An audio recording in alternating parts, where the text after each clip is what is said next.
What if the notorious Gilles de Rais never really died? What if he lived on, not as a man but as an immortal being, with his imposing stature, piercing gaze, and chilling smile remaining unchanged over centuries? This is the enigma that is Gilles de Rais, a symbol of destruction and an object of mystery. His life has been immortalized in history books.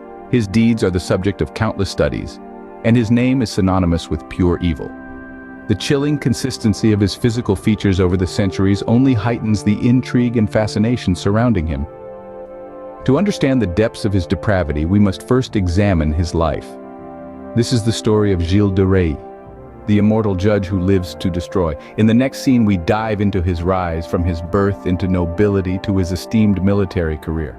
But as we all know, every rise has its fall. Stay tuned as we unravel the enigma that is Gilles de Rais. What does it take for a nobleman to become a notorious criminal? This question hovers hauntingly over the life of Gilles de Rais, a figure whose dramatic rise and fall from grace continue to intrigue and confound. Gilles de Montmorency-Laval, more commonly known as Gilles de Rais, was born around 1405 into the aristocratic house of Montmorency-Laval.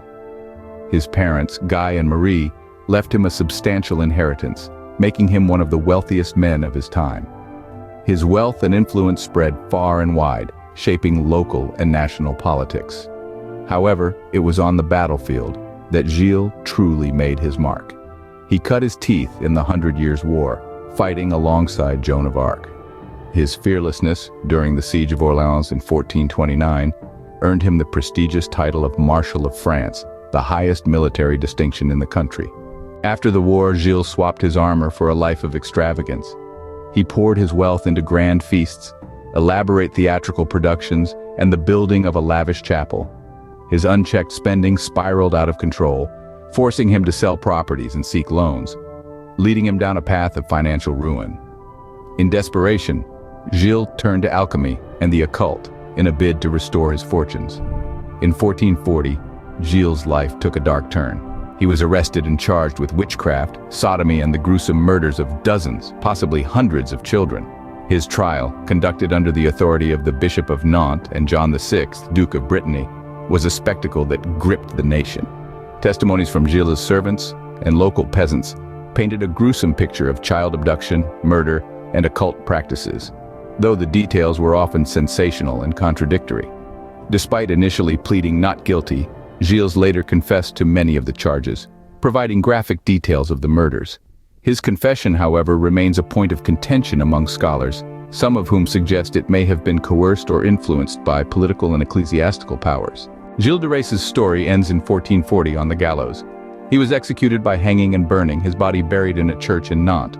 His titles were revoked, and his name became synonymous with infamy. Yet, the legacy of Gilles de Rais remains a complex tapestry. He is often portrayed as one of the most notorious serial killers of the Middle Ages, but modern scholarship continues to debate the truth of his crimes. He has also inspired various works of literature, opera, and film, influencing the creation of the Bluebeard fairy tale. The life of Gilles de Rais prompts us to consider the interplay between power, morality, and justice in medieval society. His story, a dramatic arc from nobility to notoriety, continues to provoke thought and discussion, reminding us that the lines between hero and villain, saint and sinner, are often blurred by the passage of time. As we immerse ourselves into the vast universe of literature, we are confronted by a character that seems hauntingly familiar. In Cormac McCarthy's Blood Meridian, the character of Judge Holden appears not as a mere creation of McCarthy's imagination, but as a cryptic reincarnation of Gilles de Rais. Cormac McCarthy, having discovered Sam Chamberlain's 1850s Glanton Gang war diary, found the figure of Judge Holden, a chilling embodiment of the historic malevolence of de Rais. Although separated by centuries, their lives show an uncanny resemblance, offering a captivating exploration into the eternal nature of existential corruption. Both Gilles de Rais and Judge Holden are figures of status distorted into malevolence, wielding their influence and intellect as tools of profound terror. Gilles de Rais, the infamous Marshal of France, and Holden, the self-educated polyglot and philosopher, prey upon their society's perception of power and morality with a terrifying clarity. Judge Holden's philosophical musings, eerily similar to Gilles de Rais's turn towards the occult, highlight the inevitability of violence, treating it as an elemental and purifying force. In their detachment from conventional moral order, they reshape morality to fit their own sinister objectives. Holden's narrative existence as perhaps more than a man, possibly a demonic entity, parallels the mythic dimension that Gilles de Rais occupies, having transcended his historical actuality to become part of folklore. Their stories are not mere cautionary tales, but cryptic warnings from McCarthy, mirroring the potential for individuals to commit dreadful deeds under the pretense of higher philosophical or existential pursuits.